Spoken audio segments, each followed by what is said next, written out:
a lot of adjectives. They are. Wherever you want to sit. I'm going to sit right here. We both wore black, but look at her black versus mine. Don't get too excited. Look at the shoe. But it's not just your physical walk, it's been your walk through your career, your walk through life, and what you have represented. And then you come together with this for something that we need at exactly the right moment to remind us of our journey and our walk. What do you think the message of this film is? I think the film promotes the idea of what can we do to contribute to systemic change and reform. And when you look at this film, it feels like it's a long time ago, but hi, Jordan. Hi, Vanessa. Hi, guys. My girl right there. I think it's important that we take the history lesson, but that we also realize that we're not that far away from what's happening in this film. And so we have a social responsibility to decide for ourselves what isn't working for us and how can we create change. And that starts with economic stability. We aren't that far from it. How do we get back, though? Because this was the 1950s, 1960s, and you took us back to a time when African Americans were extremely adventurous. We were doing for ourselves, very much like we do today, but then we were going against a legal regime.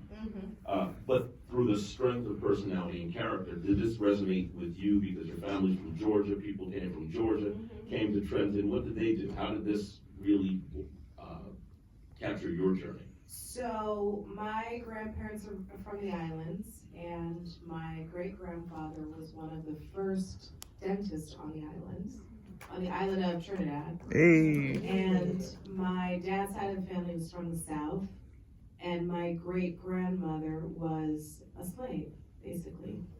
And my grandmother landed in Trenton, New Jersey. They bought a row house. We were talking about this last night. And my father, who recently passed away, he was an amazing man. But my father, who recently passed away, we were faced with having to sell his house. And we hired a black realtor to sell the house. And I called her and I said, I just want you to make sure that whoever we sell this house to is a supporter of the community as is. I don't want someone to buy this home and then the next thing you know, they're buying all the homes and there's not one black person there and everyone is displaced. And she goes, well, you know that's illegal. I said, I don't care if it's illegal. Is anyone taking this conversation? Back it up. And we need to be organized. It can't just be rah, put your fist in the air, and let's just be as obnoxious and as loud and boisterous as we want to be. Let's be organized and have really difficult conversations about who we are. I think that we are impulsive. I think that black people can be very materialistic, and we need to pull it back and understand that when you are, impulsive materialism is like wealth assassination. And I'm guilty of it. I've been in that situation where I'm like, I have to define myself through things because at the end of the day, we weren't told that we were great.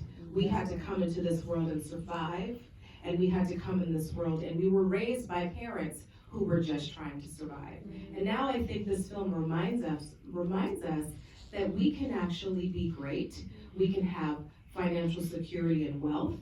We can teach our children that you don't have to just be an actor or a musician or an athlete, that you can be a doctor and a lawyer and you can run a bank and own a bank.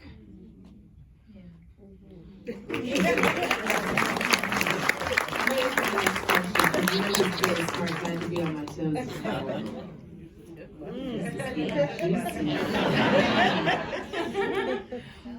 So the first thing I will say is playing the role of Eunice was such a highlight in my career.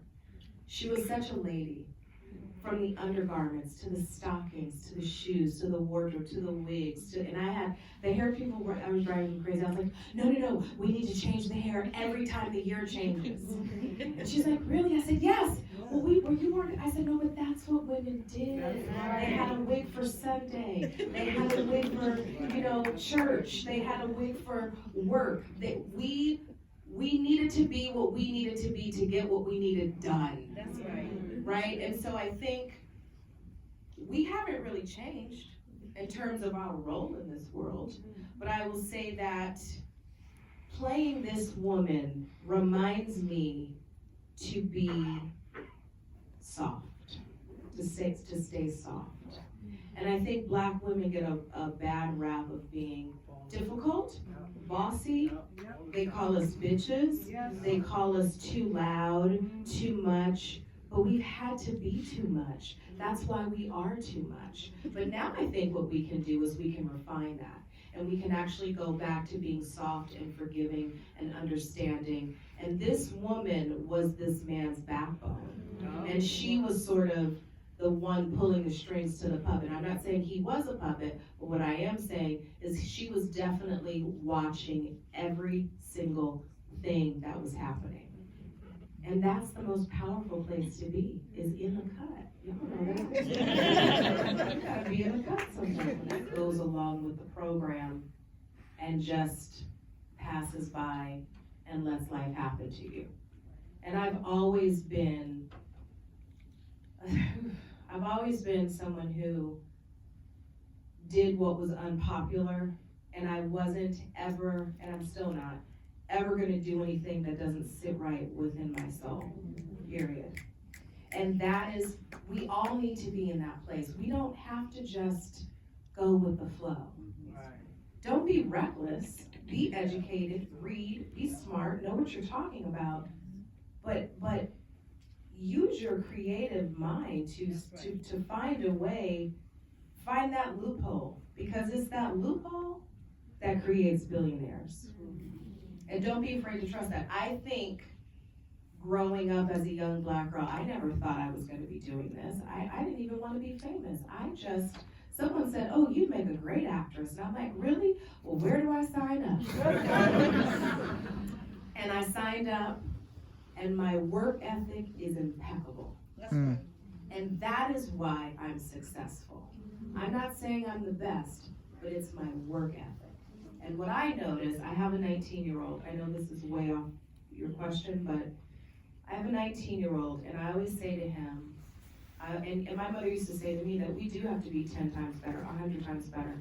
But most importantly, your work ethic speaks to what you want in your life. So if your work ethic is like, I'm gonna just get this done because I'm gonna go to the club tonight, I'm gonna leave because I got to get up out of here, then that's what you're gonna be doing, getting up out of here. So I say to all young people in this audience, don't be so egocentric. Think about what your contribution is and let your work be impeccable. Let your effort be impeccable. Because that's what creates greatness. Well, I mean, you answered the question. Right there. Well, what I will say, is, we now know that it's possible. We've known it's possible.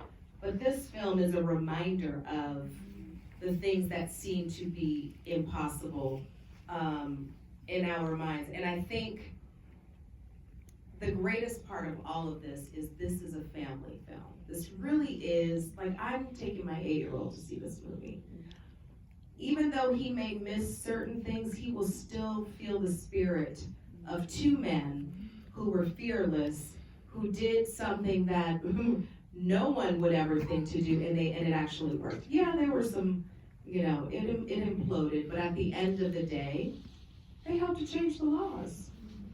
And that's what we have to do. We have to take chances. So we may not necessarily see the effects of what we've done in our generation, but you gotta think about the next generation.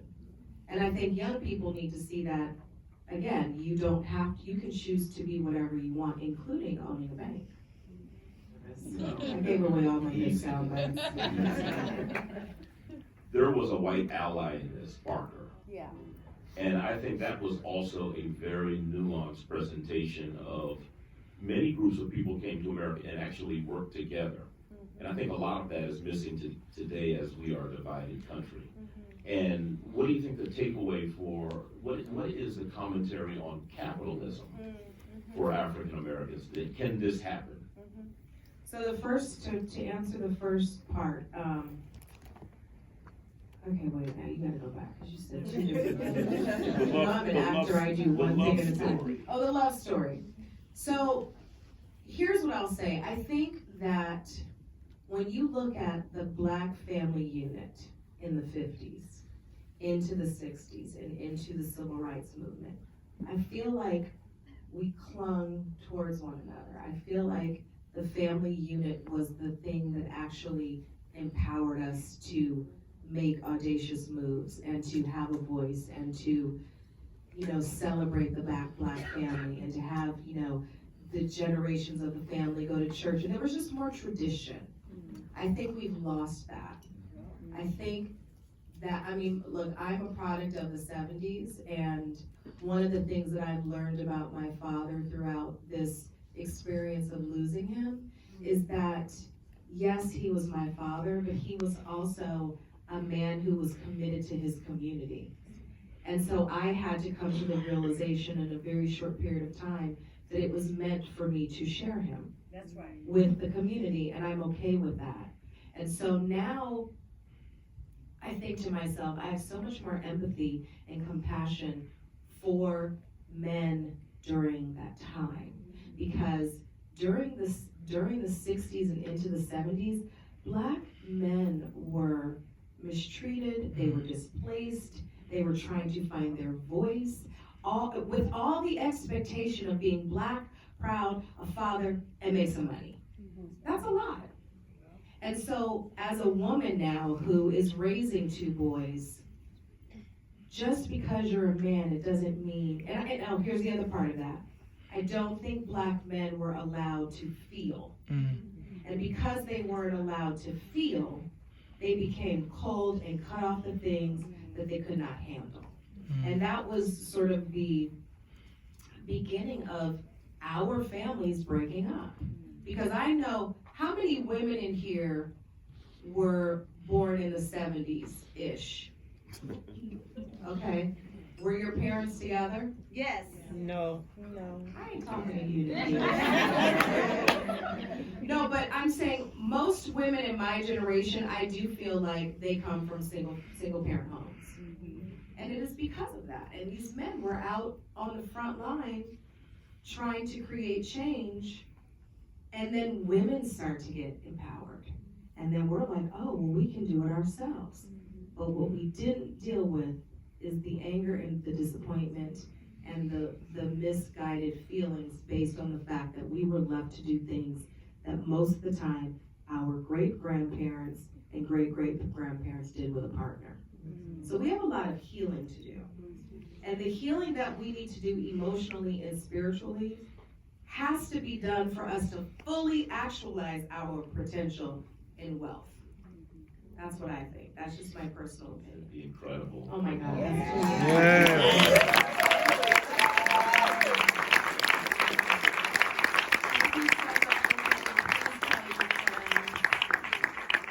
Talk about it, tweet about it, Instagram about it. The Banker, it's the hashtag Banker. Yeah. You guys, tag me. I'll repost you. I already did, girl. I already did.